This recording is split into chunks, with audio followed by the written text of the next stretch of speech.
Carolina Bate, followed by Brian Campbell, followed by Crystal Lee. Welcome. Thank you. Why is it important to continue the Good News Clubs to help students study the Bible? Because as adults, we know how challenging life can be, with times of sorrow and stress, or when we feel discouraged, or are faced with a difficult decision. The gospel message of Christ is helpful during these moments in our lives. Listen as the beauty of this psalm speaks for itself, providing comfort and consolation from Psalm 23.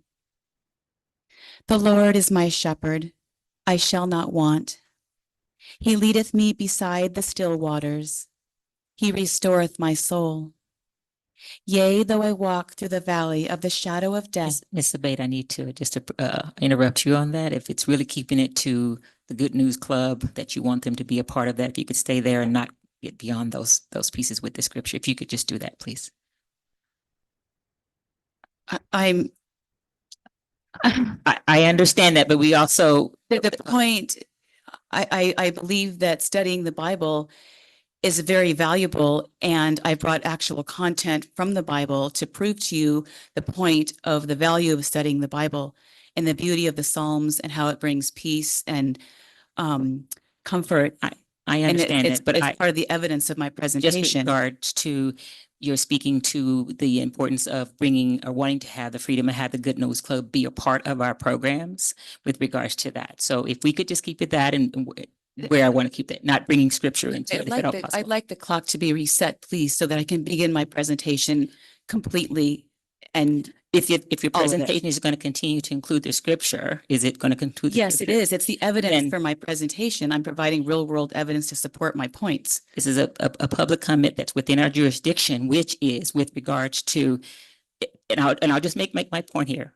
With regards to what's in the jurisdiction. What's in the jurisdiction is you're asking for the Good News Club to be a part of the programs that's within the district. And that is getting into the scripture and coding that is getting beyond that jurisdiction. This at the public comment podium, there's freedom of speech. And I've said nothing that's inappropriate or wrong. I'm not saying it's inappropriate. The decision within the jurisdiction. So if you could conclude your comments.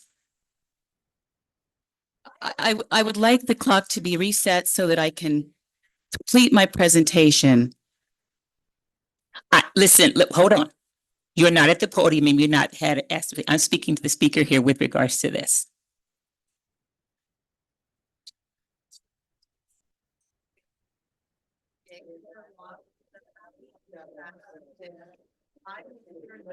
So again, as a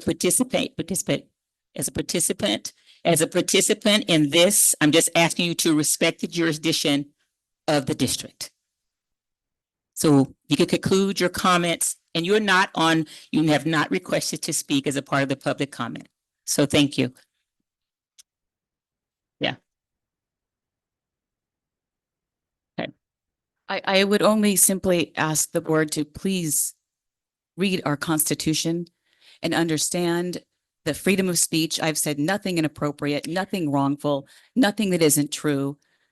The Good News Club studies the Bible. I understand it, but what your request is, and also with regards to on our public comment, with regards to what's within the jurisdiction of the school district. Yes, and not that's not there with regards to that. But the decision to continue the Good News Clubs is within his jurisdiction of the school district. Exactly that. So the scripture doesn't imply itself in there. So if you could conclude your comments with the last 35 seconds that's taken off of that, that does not include the scripture. I can't, because I have another passage to show how valuable the scriptures are. If I could ask you respectfully, no. And talking about the 10 Commandments, and I respectfully ask that you not continue with that on that path of conversation. There's freedom of speech in this country still. I'm respectfully asking that, and I know you don't necessarily have to agree with that. Those who are speaking out of turn, the Brown Act, it's not a Brown Act. It's also within what we are looking at with regards to our public comments. Well, what happened here just now this evening is not right. I'm sorry that you feel that way. First time I've ever been told that I can't. I've been, and there has been, I've had my to make some, I've had to presentation. make some tough decision when it gets outside of that. And that's what I'm These are saying. the points So, of my. I'm I giving you the understand, I point. understand. And what I'm saying is that they are outside the jurisdiction. So I apologize. Happy to talk with you offline with that. And I want to be respectful of this, if we can be respectful of this, But of this this space. decision is within the school district's jurisdiction. Not, Have the good news clubs or not. then that's it. You want to have the good news be within the school I do, district, but I'm and trying to that's, prove to you why. then that becomes a different conversation. Hold on, Dr. Superintendent here. So if you could just conclude that comment, and without the script, if you can't conclude it without the scriptures, then we need to go to the next speaker. And that's what I've been asking, just a general speak, not the specifics with regards to the scripture. Our community is better when our students study the Bible and know the difference between right and wrong. There you go. Thank you. Call the next speaker, please. Thank you.